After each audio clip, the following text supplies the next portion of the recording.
Un hivernage dans les glaces. Jules Verne. Résumé du chapitre 4.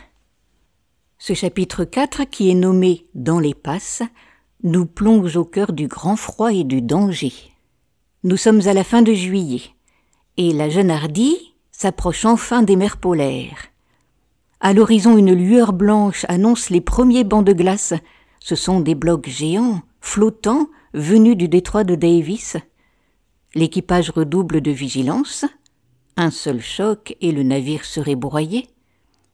Pour faire face à ces conditions extrêmes, Jean Cornbutte divise ses hommes en deux équipes. Fidèle, Misonne, Gradelin et Gerwig d'un côté, André Vasling, Opic et Penellan de l'autre. La pluie, la neige, le vent glacial frappent sans relâche. Marie monte souvent sur le pont. Elle est fascinée par ces paysages extraordinaires, hostiles, la mer gelée et les montagnes de glace qui dérivent lentement dans la brume.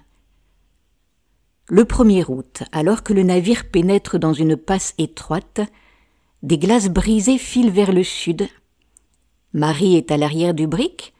Elle discute avec son oncle Penellan et Vasling. On espère bientôt voir la terre.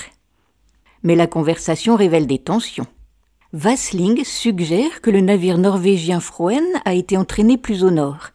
Penellan, lui, croit que les glaces l'ont arrêté près des côtes. Jean Cornbutte met fin à la dispute. Soudain, Marie croit voir la terre. Mais ce ne sont pas des montagnes, ce sont des murailles de glace. Elles dérivent autour du navire. La manœuvre va être difficile. Le brick s'engage dans un labyrinthe de glace mouvante. Les marins, armés de longues gaffes de fer, repoussent les blocs pour éviter la collision. À tout instant, la coque pourrait y être écrasée. On entend des craquements sinistres. Alors qu'ils luttent contre le froid et la peur, un immense bloc de glace surgit, droit devant eux, et barre la passe. Jean Cornbutte crie à ses hommes de tenir bon, mais la panique gagne l'équipage. Un grondement sourd retentit. Le bloc bascule sur lui-même, soulevant une vague gigantesque. La jeune Hardy tangue violemment, puis le silence revient.